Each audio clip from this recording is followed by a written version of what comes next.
പ്രതിപക്ഷം ലോക്സഭയിൽ നിന്ന് വാക്കൗട്ട് നടത്തി വലിയ തോതിലുള്ള പ്രതിഷേധം ഉയർത്തുന്നു.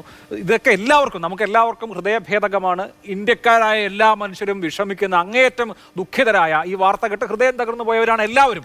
അതിനപ്പുറത്ത് അതിൽ രാഷ്ട്രീയ വ്യാഖ്യാനങ്ങൾ കാണേണ്ടതുണ്ടോ? ഇത് നമുക്ക് സംഭവിച്ച ഒരു ദുരന്തമായി കണ്ടുകൂടെ?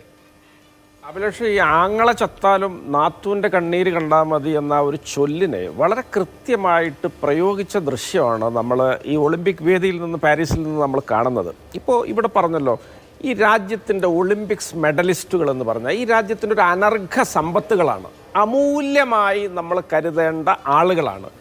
അവരുടെ മടിക്കുത്തഴിക്കാൻ നീട്ടിയ കൈകളിൽ വിലങ്ങ് വെക്കണമെന്ന എത്ര ന്യായമായി, ഇതിൻ്റെ അപ്പുറത്ത് ഒരാവശ്യമുണ്ടോ? ഈ ഒരു ആവശ്യം പറഞ്ഞ് തെരുവിലിറങ്ങേണ്ടി വരുന്നു. അവരെ തെരുവിലിട്ട് തല്ലിച്ചതക്കുന്നു, വലിച്ചിഴക്കുന്നു. ഈ പറഞ്ഞ ആള് ഒരു തരത്തിലുള്ള കേടുപാടും സംഭവിക്കാതെ ആ പദവിയിൽ തുടരുന്നു. അദ്ദേഹത്തിൻ്റെ കാലാവധി അവസാനിക്കുമ്പോൾ അദ്ദേഹത്തിൻ്റെ ഒരു നോമിനിയായിട്ടൊരു സഞ്ജയ് സിംഗ് അവിടേക്ക് വരുന്നു. ഇത്തരത്തിലൊക്കെ നടമാടിയ ഒരു രാജ്യമാണിത്. ഇത്തരത്തിലാണ് ഇവരുടെയൊക്കെ ആറ്റിറ്റ്യൂഡ് എന്നുള്ളത് നിങ്ങൾ വളരെ കൃത്യമായിട്ട് മനസ്സിലാക്കണം. അതുകൊണ്ടാണല്ലോ ഇപ്പം നമ്മൾ കോൺഗ്രസും അല്ലെങ്കിൽ പ്രതിപക്ഷ പാർട്ടികളൊന്നും പറയണ്ടല്ലോ. ഈ പറഞ്ഞ ഫോഗട്ട് തന്നെ ഏപ്രിലിൽ ട്വീറ്റ് ചെയ്തിട്ടുണ്ട്, ഞാൻ ചതിക്കപ്പെട്ടേക്കാം, ഡോപ്പിംഗ് ടെസ്റ്റിൽ പിടിക്കപ്പെട്ടേക്കാം. ഇവിടെ ഈ പറഞ്ഞ ബ്രിഡ്ജ് ഭൂഷൻ്റെ പിണിയാളുകളാണ് കോച്ചുമാർ, ഒഫീഷ്യൽസ്, ഫിസിയോമാർ, ന്യൂട്രീഷ്യന്മാർ എല്ലാവരും. അവരാൽ വലയം ചെയ്യപ്പെട്ട നിലയിലാണ് ഞാൻ ഒളിമ്പിക്സിനെ നേരിടാൻ മുന്നോട്ട് പോകുന്നതെന്ന് അവർ തന്നെ പറഞ്ഞിട്ടുണ്ട്, ഞാൻ ചതിക്കപ്പെട്ടേക്കാമെന്ന്.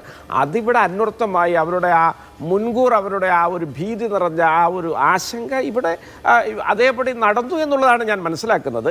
ഇവിടെ ഞാൻ ഒറ്റ കാര്യം പറയാം. ഇന്നിപ്പോൾ PT ഉഷയുടെ കൂടെ പാരീസിൽ നിന്ന് വീഡിയോ പങ്കുവെച്ച ന്യൂട്രീഷനുണ്ട്. ഈ ന്യൂട്രീഷൻ്റെ പശ്ചാത്തലം നമ്മളൊന്ന് പരിശോധിച്ചാൽ അദ്ദേഹം കോകിലാബെൻ ആശുപത്രിയിലെ അസ്ഥിരോഗ വിദഗ്ധനോ അതിലെ ശസ്ത്രജ്ഞ അതിലെ സർജനുമാണ്. അദ്ദേഹം ഓർത്തോപീഡിക് സർജനാണ്. അദ്ദേഹമാണ് ന്യൂട്രീഷനായിട്ട് ഈ കായിക താരങ്ങളുടെ കൂടെ അങ്ങ് പാരീസിലേക്ക് പോയിട്ടുള്ളത്. ഇവിടെ 100 ഗ്രാമിൻ്റെ പുറത്ത് ഇത്തരത്തിലൊരു അബദ്ധം സംഭവിച്ചിട്ടുണ്ടെങ്കിൽ അത് കായിക താരത്തിൻ്റെ തലയിൽ കെട്ടിവെക്കുന്ന കോച്ചുമാരോടൊക്കെയുള്ള പുച്ഛം ഞാൻ രേഖപ്പെടുത്തുകയാണ്. അതിനാണ് ഈ രാജ്യം നാട്ടുകാരുടെ ഈ നികുതി പണം മുടക്കിയിട്ട് ഒരു കാര്യമില്ലാത്ത കുറേ പേരെയൊക്കെ അങ്ങോട്ട് പറഞ്ഞയച്ചിട്ടുള്ളത്. അവരുടെ പിഴവാണ്, വീഴ്ചയാണ്.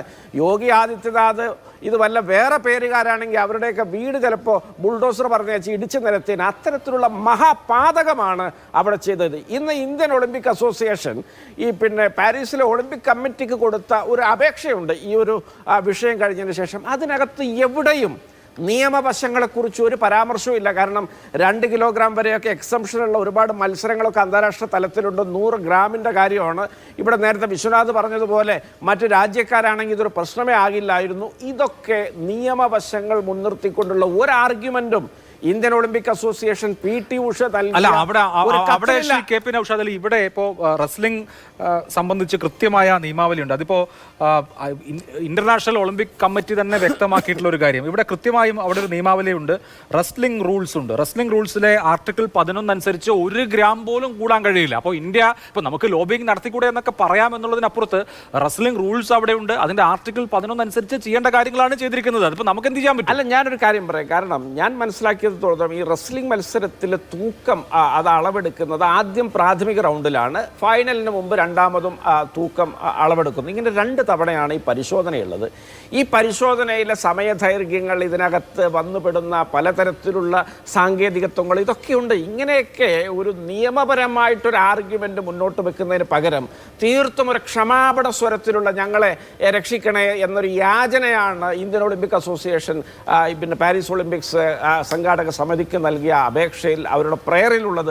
അപ്പോൾ ഇതൊക്കെ ഇന്നിപ്പോൾ ചർച്ചയായിട്ട് നമ്മുടെ ഇടയിലുള്ള കാര്യമായതുകൊണ്ടാണ് ഞാനിത് പറയുന്നത്. ഇത് വളരെ കൃത്യമാണ്. സാക്ഷി വിനയ് ഫോഗട്ട് മാത്രമല്ല, അവരുടെ ഉറ്റ ബന്ധുക്കൾ, അവരുടെ ഭർത്തൃപിതാവ്, അതുപോലെ തന്നെ മറ്റ് കായിക താരങ്ങളൊക്കെ ഇതിനകത്ത് വലിയ ഗൂഢാലോചന ആരോപിച്ച് മുന്നോട്ട് വന്നിട്ടുണ്ട്.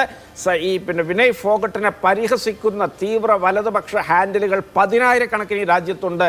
ഇവരെയൊക്കെ രാജ്യദ്രോഹ കുറ്റം ചുമത്തിക്കൊണ്ട് കേസെടുക്കണമെന്നാണ് എനിക്ക് ആവശ്യപ്പെടാനുള്ളത്. ഇത്തരത്തിൽ ആങ്ങളെ ചത്താലും നാത്തൂൻ്റെ കണ്ണീര് കണ്ടാൽ മതി എന്ന് ചിന്തിക്കുന്ന ഇവരൊക്കെയാണ് ഈ രാജ്യത്തിൻ്റെ വലിയ സ്നേഹമൊക്കെ പറഞ്ഞ് ഗരിമ നടിച്ച് നടക്കുന്ന ആളുകൾ. അവരോടൊക്കെയുള്ള പരമ പുച്ഛം രേഖപ്പെടുത്താൻ ഞാൻ ഒരു അവസരം വിനിയോഗിക്കും.